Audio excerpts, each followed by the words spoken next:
ये है दुबई की वुमन जेल। इस तरह के हालात में रहती हैं 400 महिला कैदी। दुबई में अल अबीर स्थित महिला जेल में बताने को तो बहुत सारी सुविधाएं हैं, लेकिन कैदियों खासकर विदेशी कैदियों के अनुभव बिल्कुल विपरीत रहते हैं। सफ़ेद रंग की ऊंची ऊंची दीवारों से घिरी इस जेल में वॉच टावर्स बनाए गए हैं। यह ओपन कॉन्सेप्ट पर निर्मित जेल है, यानी यहाँ बैरकों में ताले नहीं लगते। महिला कैदी यार्ड में घूम फिर सकती हैं और आपस में बातें कर सकती हैं। ऐसी है जेल की व्यवस्था। अल अबीर विमेन जेल में करीब 400 कैदी बंद हैं। यहाँ एक बड़ी संख्या विदेशी महिलाओं कैदियों की भी है। ये विदेशी महिलाएं रूस, ईरान, इथोपिया, श्रीलंका, पाकिस्तान, भारत आदि देशों से आती हैं। इस महिला जेल से लगा हुआ है पुरुषों का एक अलग सेक्शन।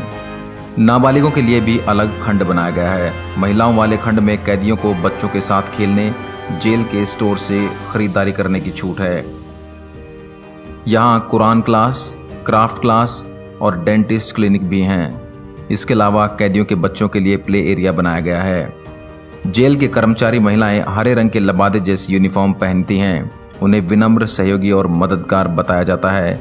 हालांकि कैदियों के अनुभव कुछ और कहते हैं।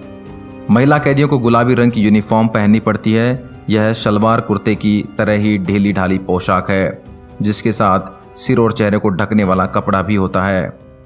कैदियों के कुर्ते में दाहिनी और विभिन्न रंग की पट्टियां लगी होती हैं, जो उनके कैद की अवधि बताती हैं।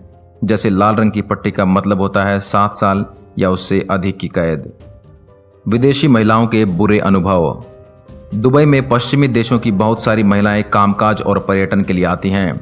कई बार वे ऐसे कारणों से भी जेल में डाल दी जाती हैं जो उनके देश में सामान्य बात होती है। मिसाल के लिए इंग्लैंड की चार्लोट एडम्स को 23 दिन इस जेल में गुजारने पड़े थे, क्योंकि उन्होंने एक रेस्तरां में अपने पुरुष साथी के गाल पर किस कर दिया था। बगल की टेबल पर बैठी महिला ने इस बात की शिकायत पुलिस में कर दी थी। चार्लोट ने जेल से छूटने के बाद अपने अनुभव बताए थे। उनके अनुसार सुबह 6:30 बजे उठना होता है। भारी भरकम कद काठी वाली, ज्यादातर बुर्का पहने महिला कर्मचारियों की आवाजें आने लगती हैं। रात 10:30 बजे बैरकों के दरवाजे बंद हो जाते हैं और लाइट्स ऑफ कर दी जाती हैं। इसके बाद कैदियों को बात करने की इजाज़त नहीं है, लेकिन उनकी सिसकियों की आवाज़ें आती रहती हैं। चार्लोट के कमरे में रूस, ईरान, इथोपिया और श्रीलंका की कैदी महिलाएं थीं। इनमें से रूसी महिला को प्रोस्टिट्यूशन के आरोप में कैद किया गया था, जो प्रेग्नेंट भी थी।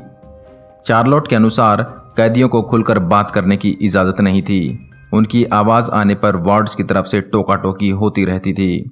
उनके मुताबिक वहाँ मिलने वाले नाश्ते और खाने का स्तर भी अच्छा नहीं था। आशा करता हूँ यह वीडियो आपको पसंद आई होगी। देश और दुनिया की अन्य खबरों के लिए आप हमारे चैनल को लाइक करें, शेयर करें एंड सब्सक्राइब करें। धन्यवाद।